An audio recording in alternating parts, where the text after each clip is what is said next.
Hello everybody, how are you doing? I hope everybody is having a terrific beginning of your week. I'm so excited to be with you guys again today. For those of you that don't know me, my name is Latrice and I am the owner of Gideon Property Services, a focused real estate group here in the Alachua County area. So I'm so excited again just to be with you guys today. So the last time that we were together, we were discussing the power of the first impression, the power of the first impression. And some of the perspectives that we were changing there is really just understanding that having that powerful first impression for your potential resident ultimately allows the landlord to really keep and maintain their overall profit by decreasing their vacancy, whether that's the number of days on the market or really providing a great overall move-in experience for your prospective resident that they would like to renew with your property. And we'll talk about that a little bit later on down the line of how that really does affect how your tenant and how your resident really decides and make that decision for renewal. All right, so today one of the things that we're going to talk about is something that came up as a result to that video, and I think that's really exciting that you guys have really been interacting. And one of the questions that were asked was, okay, Latrice, we get it. First impressions are great. All right, so what is it that I need to do to my property as a landlord in order to make sure that I provide that powerful first impression? And I think that is an awesome question.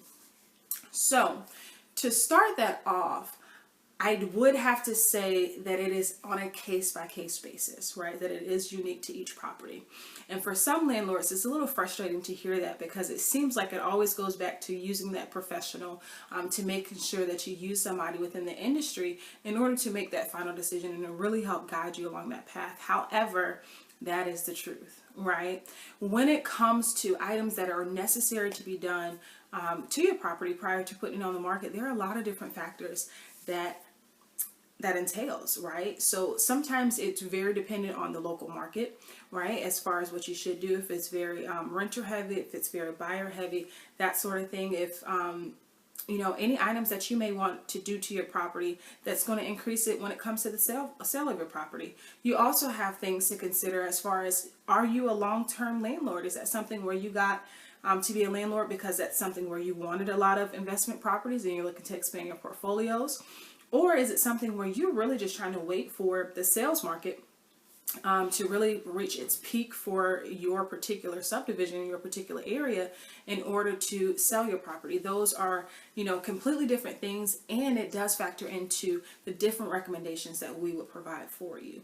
All right, same thing when it comes to a particular subdivision, a particular area within that current market, right? For some areas, the expectation when you come in are automatically hardwood floors, are automatically, you know, certain upgrades and certain things that you would do to your property. And if your property doesn't have that, it puts you at a disadvantage.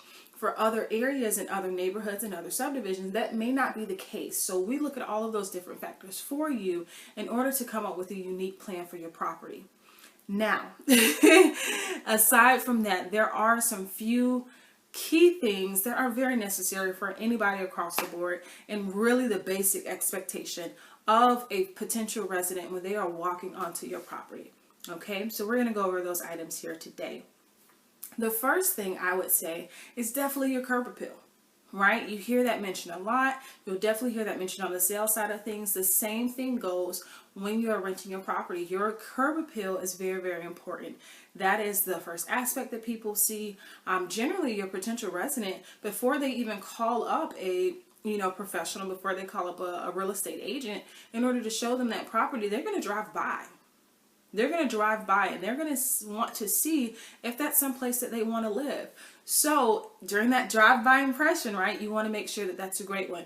So some of the things that you can do for curb appeal, and I'm not talking about full landscape, anything like that, you know, definitely if you have that, it's a plus. But if you are unable to do that, having just fresh cut grass, you know, is a huge benefit for you, right? Making sure it's fresh cut. You don't want, 2-inch, 3-inch high grass outside whenever your potential and your future resident is driving by your property. So making sure you have fresh cut grass. Another thing that people tend to overlook is the power of pressure washing, right? Pressure washing. That's pressure washing the driveway, pressure washing the outside of the home.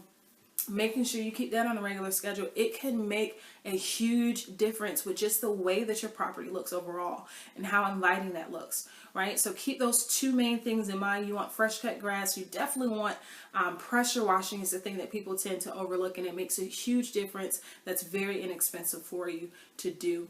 Some other inexpensive things, you want the roof blown off. You want the gutters clean out. Those things are going to take, of course, some continual maintenance in order to get done. So keep those things in mind in regards to your curb appeal, right? Some other items on the inside of the home. So once people get inside of the home, what are they really looking for? So I would say one main thing that they're looking for is definitely when it comes to the paint of the property.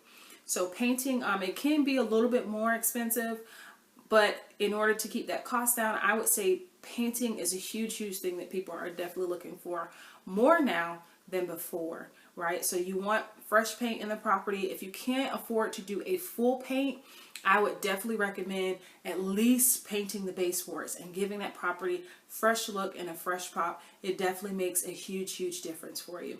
One thing that I do want to caution you against is the touch-up paint, right? We see a lot of that. Make sure you have a really good vendor if you are going to go the route of touch-up paint as opposed to a full paint of the property. Make sure you have a really good vendor who can truly find that color match for you, right? If you need some help with that, we do have vendors that we recommend that are used to doing that all the time. But keep that in mind. A lot of times I see people try to take the more inexpensive route, doing the touch-up paint. The vendor does it incorrectly, and they have to wind up repainting the property anyway because it generally looks worse after a poor touch-up paint job than it does before it. So just keep those things in mind. Be very, very mindful.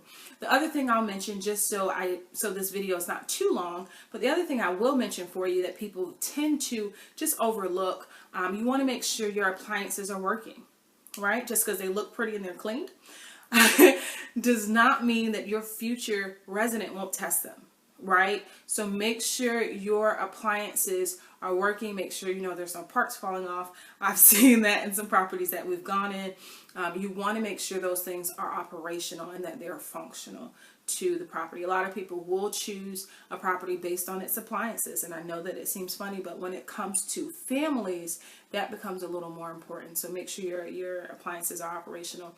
And the last little tip that I would leave with you are any entrances and exits to a room in your property. That means the front door, the bedroom doors, the sliding glass doors. Make sure those things are operational. You don't want loose doorknobs. You don't want missing doorknobs, right? You don't want doorknobs that are going to fall off in people's hands, right? You want clean doors, something that looks very appealing to your future resident. Anytime that they are entering a room or exiting a room, you want that to be a pleasant experience. And what it really does is it keeps the flow of that showing going, right? And I think that is very, very important to your future residents. Some of the main things that I see, usually I talk a lot about, the looks on faces, because I work with future residents as they're looking for their properties, whether it's a property that we manage or one that another company has. And that's the part that I kind of, see the most of those frowns and kind of, you turn up your nose anytime that they're going in or out of a room of the property and something there is not operational like it's supposed to be. Check your sliding glass doors. Sometimes if those aren't operating properly, not only is it very hard to open, but it makes loud screeching noises. So it makes for a very interesting showing experience. So those are the tips that I have for you guys today. If you have any other questions, feel free to ask me. I'm very open to that. I love the conversation, love the community that I have with you guys. So feel free to ask, and we will definitely address those things as necessary. But until then, I will see you guys next time. Have a great one.